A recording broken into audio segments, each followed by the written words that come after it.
اعوذ باللہ من الشیطان الرجیم، بسم اللہ الرحمن الرحیم۔ السلام علیکم معزز ناظرین۔ اگر آپ کی شادی میں رکاوٹ ہے، کسی نے بندش لگا دی ہے، یا پھر آپ کی شادی نہیں ہوتی، رشتہ نہیں آتا، رشتہ ہو گیا ہے اور پھر بھی رکاوٹ ہے، شادی نہیں ہو رہی، تو آپ یہ وظیفہ کر سکتے ہیں۔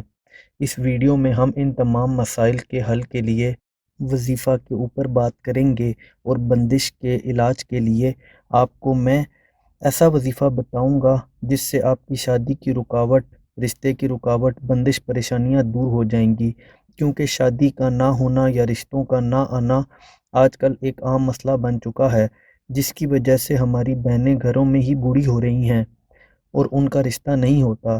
رشتہ آتا ہے تو بات نہیں بنتی، یا پھر کچھ لوگ رشتوں کی بندش بھی لگا دیتے ہیں۔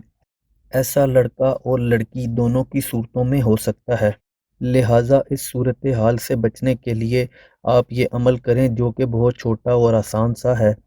اس عمل کی برکت سے انشاءاللہ شادی اور رشتوں کی رکاوٹیں دور ہوں گی اور اچھی جگہ انشاءاللہ رشتہ ہو جائے گا۔ کرنا آپ نے یہ ہے کہ روزانہ 40 دن تک لگاتار فجر اور عشاء کی نماز کے بعد 100 مرتبہ یا لطیفوں کا ورد کریں، اور اول و آخر 3 بار درود شریف کا ورد کریں۔ اگر آپ درود ابراہیمی کا ورد کرتے ہیں تو اور بھی اچھا ہے۔ میں آپ کی آسانی کے لیے عمل کو دوبارہ بتا دیتا ہوں کہ روزانہ عشاء کی نماز کے بعد یا لطیفوں نماز مکمل کرنے کے بعد اس طرح پڑھیں کہ سب سے پہلے 3 بار درود ابراہیمی کا ورد کریں، پھر 100 مرتبہ یا لطیفوں کا ورد کریں، اور پھر 3 بار درود ابراہیمی کا ورد کریں۔ عمل کرتے ہوئے مقصد کو اپنے ذہن میں رکھیں اور عمل کے دوران بات کرنے سے گریز کریں۔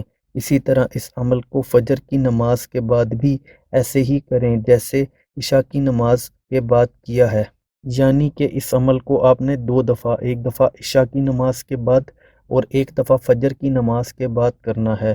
انشاءاللہ اس عمل کی برکت سے آپ کی پریشانی دور ہوگی اور 40 دن سے پہلے رشتے کی بندش ٹوٹ جائے گی، شادی کی رکاوٹیں ختم ہو جائیں گی۔ اگر رشتہ نہیں آتا تو انشاءاللہ 40 روز میں رشتہ بھی ہو جائے گا انشاءاللہ۔ یہ عمل جائز مقصد کے لیے کریں۔ عمل کرنے کی اجازت عام ہے۔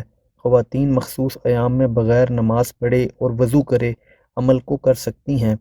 اس عمل کو ماں باپ بھی اپنے بچوں کے لیے پڑھ سکتے ہیں۔ ویڈیو پسند آئی ہو تو ویڈیو کو لائک کر دیں، چینل کو سبسکرائب کر دیں۔ اللہ حافظ۔